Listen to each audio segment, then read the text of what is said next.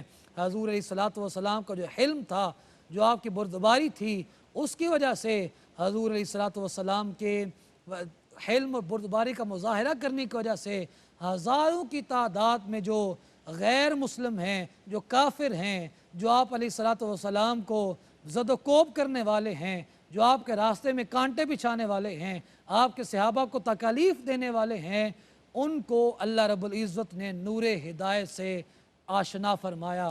حضور علیہ الصلوۃ والسلام جب فتح مکہ ہوتا ہے، حضور علیہ الصلوۃ والسلام فاتحانہ انداز میں مکہ مکرمہ میں داخل ہوتے ہیں۔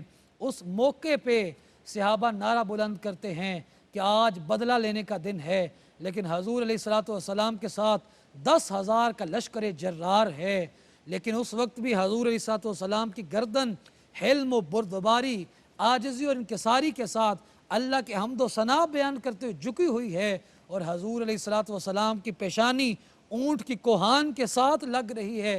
عاجزی کا، بردباری کا، حلم کا یہ عالم تھا کہ رسول مکرم صلی اللہ علیہ وسلم نے آج بدلہ لینے کا دن نہیں ہے، بلکہ آج اللہ کی حمد و ثنا بیان کرنے کا دن ہے۔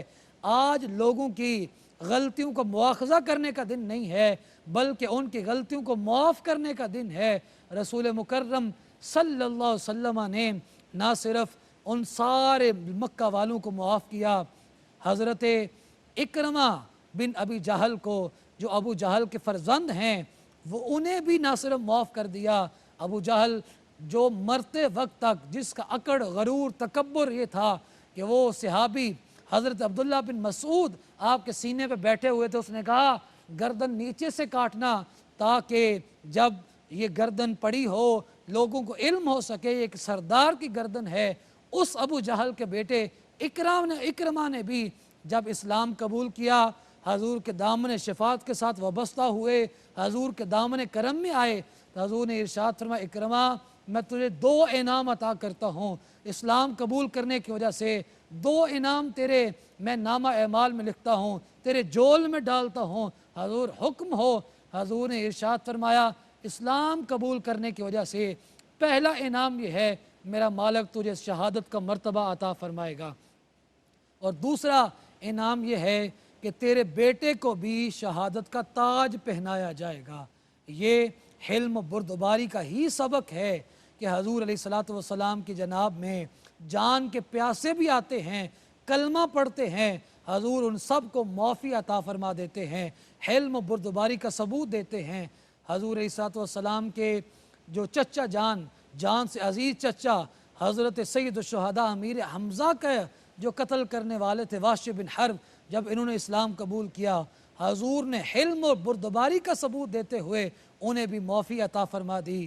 حضور علیہ الصلوۃ والسلام کی زندگی مبارکہ میں ایسے لا تعداد اور بے شمار ان گنت واقعات ہیں جن کے اوپر اگر کوئی عام ہستی ہوتی، کوئی عام شخصیت ہوتی، کوئی عام انسان ہوتا، یقیناً گردنیں اتاری جاتی، لیکن حضور علیہ الصلوۃ والسلام کو اللہ رب العزت نے رحمت للعالمین بنا کے بھیجا، حلم اور بردباری کا پیکر بنا کے بھیجا۔